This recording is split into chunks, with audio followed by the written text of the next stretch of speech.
Saudara, semasa keluarga mangsa tadi berucap, di belakang baju dia saya ada baca satu petikan daripada Bible. Dia berkenaan dengan Isaiah 51 yang menyebut tentang manusia perlu ikut perintah ketuhanan supaya keadilan itu dapat ditegakkan. Betul? Itu jugalah yang ada dalam Islam.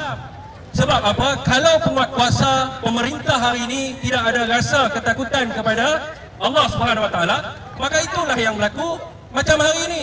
Yang kita dengar hari ini, ramai penceramah yang menceritakan soal keadilan dan sebagainya. Kerana berlakunya ketidakadilan adalah kerana apa? Kerana mereka ini rakus apabila mereka berkuasa. Mereka tidak langsung memikirkan soal rakyat. Sebab itulah berlaku sebagaimana yang berlaku kepada adik Zara Karina dan sebagainya.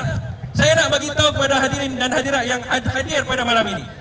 Adik Zara Karina ni sebaya dengan anak saya sendiri yang first berusia 13 tahun. Kalau kita tak ada anak, kita anggap dia sebagai keluarga kita sendiri, adik kita sendiri. Namun mereka yang berkuasa, mereka yang hari ini memerintah, mereka tidak ada rasa itu. Sebab itulah daripada hari pertama kejadian berlaku perkara-perkara yang tidak diingini.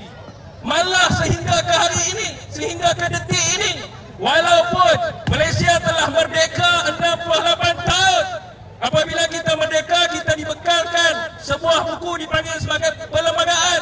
Dalam perlembagaan itu sendiri menyebut setiap orang rakyat Malaysia adalah sama rata di sisi undang-undang dan berhak mendapat perlindungan yang sama rata di sisi undang-undang. Dengan kerajaan hari ini, kamu kena bagi perlindungan kepada rakyat, kamu kena bela bangsa,